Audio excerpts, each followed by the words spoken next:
আসসালামু আলাইকুম, সবাই কেমন আছেন? তো আজকে আমরা ভাত তেলানি এবং ডিম ভাজি করব। তো অনেকেই বাসি ভাত অনেক রকমভাবে তেলানি করে খেয়েছেন, কিন্তু আমি আজকে দেখাবো আপনাদের অন্যভাবে।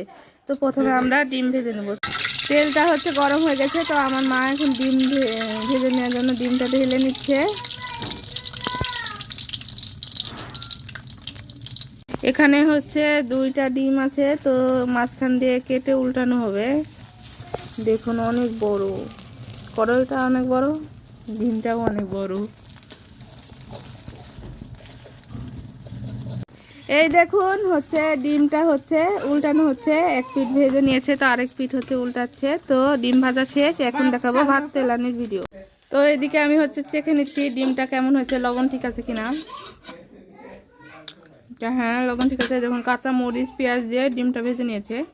তো সাথে থাকুন সবাই। এদিকে ভাত তেলানি করার জন্য এখানে পেঁয়াজ এবং রসুন বাটা দিয়েছে। ভাত তেলানি বাকি ভাত যেটা থেতা করে নিয়েছো,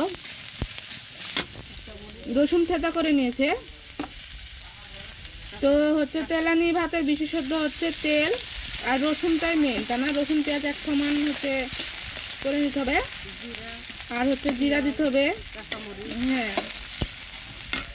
তো এখানে আছে রসুন বাটা, মানে থেতা করে নিয়েছে, আর পেঁয়াজ কুচি, মরিচ কুচি, আর জিরা আর হলুদের গুঁড়া ব্যবহার করা হবে তেলানি ভাতে। তো হ্যাঁ, লবণ দেওয়া হবে স্বাদ মতো। তো সাথে থাকুন, পেঁয়াজটা আমরা ভেজে নিই। তো এইদিকে আমার পেঁয়াজ ভাজা হয়ে গেছে, পেঁয়াজ রসুন ভাজা হয়ে গেছে মরিচ দিয়ে। এখন যেটা স্বাদ না হলে, যেটা না দিলেই স্বাদ হবে না তেলানি ভাত, সেটা জিরা। তো এই দেখুন জিরা দিয়ে দিল।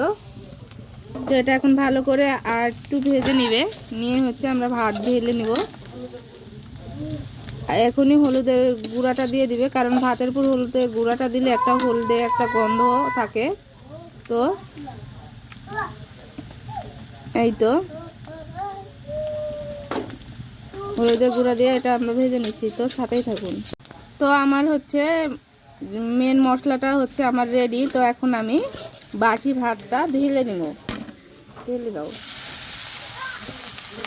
একটা কথা মনে করবেন, ভাতটা যতক্ষণ নাড়াচাড়া করবেন, ভাতটা যতক্ষণ না এড়ে মশলাটা তার সাথে মিশে যাচ্ছে, ততক্ষণ না এই তেলানি ভাতটা স্বাদ হয় না। এটা যতক্ষণ নাড়াচাড়া করবে ততই স্বাদ, তাই না?